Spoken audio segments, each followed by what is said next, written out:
எல்லாருக்கும் வணக்கம். Welcome to Dhanas fusion. நம்ம இன்றைக்கி ஒரு சூப்பரான சேனக்கறி எப்படி செய்கிறதுன்னு பார்க்கலாம். இந்த கறி சாம்பார் சாதத்து கூட, ரசம் சாதத்து கூட, புளிக்குழம்பு கூட தொட்டு சாப்பிட ரொம்ப சூப்பராக இருக்கும். இப்போ தான் நம்ம சேனலுக்கு வரீங்கன்னா சப்ஸ்கிரைப் பண்ணிட்டு பாருங்கள். அப்போ தான் நான் போடுற வீடியோ உங்களுக்கு உடனுக்குடனே வரும். இப்போ வாங்க வீடியோக்குள்ளே போகலாம். இந்த மாதிரி ஒரு 1/4 கிலோ சேனையை நான் வாங்கியிருக்கேன். இது நல்லா கழுவிட்டு தோலெல்லாம் மேலே கீழே நல்லா சீவி எடுத்துக்கோங்க. இந்த மாதிரி கட் பண்ணி எடுத்துக்கோங்க.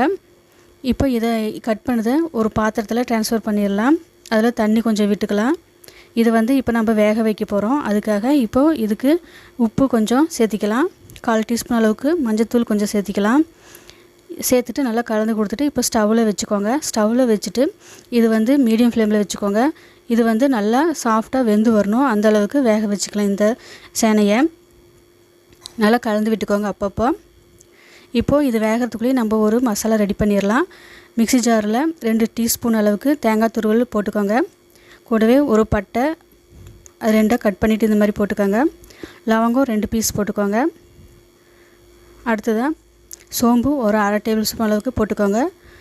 போட்டுட்டு தண்ணி கொஞ்சம் கூட விடாமல் நல்லா கொரகொரப்பாக அரைச்சி எடுத்துகிட்டு வந்துடலாம். இப்போது நம்ம இதை பாருங்கள், அரைச்சி எடுத்து வந்தாச்சு. இந்த மாதிரி கொரகொரப்பாக இருக்கணும். ரொம்ப நைஸாகவும் அரைக்கக்கூடாது, அப்புறம் டேஸ்ட் இருக்காது. இந்த மாதிரி அரைச்சா நல்லா டேஸ்ட்டாக இருக்கும். இப்போ இந்த காயும் நல்லா வெந்து வந்துருச்சு. இப்போ இதை ஸ்டவ் ஆஃப் பண்ணிவிட்டு இது வேறு ஒரு பவுலில் நம்ம எடுத்து வச்சிடலாம். இதை எடுத்து வச்சுட்டு இந்த சேனை கொஞ்சம் ஆற விட்டுடலாம். ஆற விட்டுட்டு இதை நம்ம வறுக்க போகிறோம் எண்ணெயில். இப்போது இது பவுலில் எடுத்து வச்சுட்டோம். இப்போ ஸ்டவ் ஆன் பண்ணிவிட்டு அதில் 2 குழிக்கு 2 அளவுக்கு எண்ணெய் விட்டுக்கோங்க.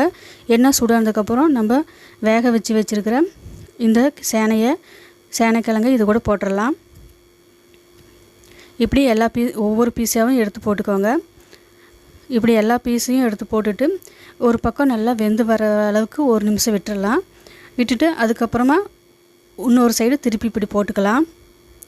இது நல்லா வெந்து நல்லா சாஃப்டாக கிறிஸ்பியாக ஆகிற வரைக்கும் ஒரு 3-4 நிமிஷம் இந்த மாதிரி நம்ம இந்த சேனைக்கிழங்கை வேக வச்சுக்கலாம். ஆயிலில் நல்லா ஃப்ரை பண்ணிக்கலாம். இந்த மாதிரி எல்லா பக்கமும் இது மாதிரி திருப்பி விட்டுக்கோங்க. அப்போ தான் நல்லா கிறிஸ்பியாக நல்லா சாஃப்டாக இருக்கும். அப்போ கறி நம்ம செய்கிறப்ப ரொம்ப டேஸ்ட்டாக இருக்கும் சாப்பிட்றப்ப நம்மளுக்கு. அதுக்காக தான் இது எண்ணெயில் போடுறது. கல்யாண வீடுகளில் இந்த மாதிரி தான் செய்வாங்க. பாருங்கள், ஓரளவுக்கு நல்லா கிறிஸ்பியாக நல்லா வந்திருக்குது. இப்போது இந்த சேனைக்கிழங்கு எல்லாத்தையும் ஒரு சைடில் எடுத்து வச்சுட்டு நம்ம ஸ்டவ் ஆஃப் பண்ணிவிட்டு ஒரு பவுலில் இப்போ எடுத்து வச்சுக்கலாம். ஒரு பவுலில் எல்லாத்தையும் எடுத்து வச்சுட்டு அடுத்ததாக நம்ம இது தாளிக்க போகிறோம். இப்போது அதே தவாலையே எண்ணெய் ஒரு குழிக்கு 2 அளவுக்கு எண்ணெய் ஊற்றிக்கோங்க. எண்ணெய் சூடானதுக்கப்புறம் கடுகு 1/2 டேபிள் ஸ்பூன் அளவுக்கு சேர்த்திக்கோங்க. இது நல்லா பொரியட்டும். இப்போ இதுக்கு தேவையானதெல்லாம் இந்த மாதிரி கட் பண்ணி நான் எடுத்து வச்சுருக்கேன். இப்போ இந்த கடுகு பொரிஞ்சதுக்கப்புறம் வெங்காயம் சேர்த்துக்கோங்க. பெரிய வெங்காயம் இந்த மாதிரி ஒரு பெரிய வெங்காயம் கட் பண்ணிவிட்டு இது மாதிரி சேர்த்துக்கோங்க. சேர்த்துட்டு இது நல்லா வெந்து வர அளவுக்கு வதக்கிக்கோங்க. ஸ்டவ் மீடியம் ஃப்ளேம்லேயே வச்சுக்கோங்க. இப்போ இது கூடவே கருவேப்பிலை இலையை கொஞ்சம் சேர்த்திக்கலாம். சேர்த்துட்டு நல்லா கலந்து கொடுத்துக்கோங்க. இந்த வெங்காயம் நல்லா வதங்கி வரட்டும். இப்போது இந்த வெங்காயம் நல்லா வதங்கி வந்துருச்சு. இது கூட இப்போ இஞ்சி பூண்டு பேஸ்ட்டு இந்த மாதிரி தட்டி சேர்த்துக்கோங்க. தட்டி இப்படி சேர்க்குறப்போ டேஸ்ட் நல்லா இருக்கும். இது பச்சை வாசனை போகிற வரைக்கும் நல்லா வதக்கி விட்டுக்கோங்க. அடுத்தது இது கூட 2 மீடியம் சைஸ் தக்காளியை இந்த மாதிரி கட் பண்ணிவிட்டு சேர்த்துக்கோங்க. தக்காளி போட்டுட்டு நல்லா கலந்து கொடுத்துக்கோங்க. இப்போ இந்த தக்காளி வெங்காயம் நல்லா வதங்கி வரட்டும். ஒரு 2 நிமிஷம் இதை நல்லா மசிஞ்சு வர அளவுக்கு வேக வச்சுக்கலாம் நம்ம இதை. இப்போ இது வேகிறதுக்காக கொஞ்சமாக உப்பு சேர்த்திக்கலாம். ஏற்கனவே நம்ம சேனைக்கிழங்குல உப்பு கொஞ்சம் போட்டிருக்கோம். இப்போ இதுக்கு கொஞ்சம் உப்பு போட்டிருக்கோம், அவ்வளோதான். இப்போது இந்த உப்பு போட்டதுக்கப்புறம் இந்த வெங்காயம் தக்காளியெல்லாம் நல்லா மசிஞ்சு வெந்து வந்துடும் சீக்கிரமாக.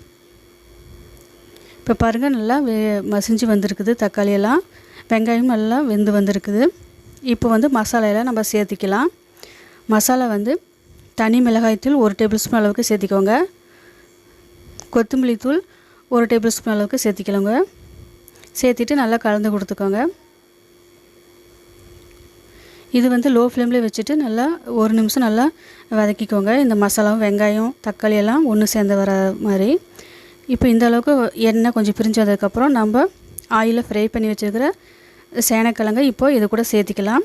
சேர்த்திட்டு நல்லா கலந்து கொடுத்துக்கோங்க. இந்த மசாலா எல்லாம் அந்த கிழங்கு கூட நல்லா ஒட்டி வர மாதிரி ஒரு 2 நிமிஷம் நல்லா வதக்கி விட்டுக்கோங்க. இந்த மாதிரி நல்லா கலந்து கொடுத்துக்கோங்க. அப்போ தான் மசாலா எல்லாம் நல்லா காய் கூட ஒட்டி நல்லா இருக்கும். சாப்பிட்றப்ப நல்லா டேஸ்ட்டாகவும் இருக்கும். இப்போது இது கூட நம்ம லாஸ்ட்டாக வந்து நம்ம அரைச்சி வச்சுருக்கிற தேங்காய் விழுது இது கூட சேர்த்துக்கலாம். குறப்பாக அரைச்சி வச்சுருக்கோம் இல்லையா, அதுக்கு தேங்காயை இப்போ சேர்த்திக்கலாம்.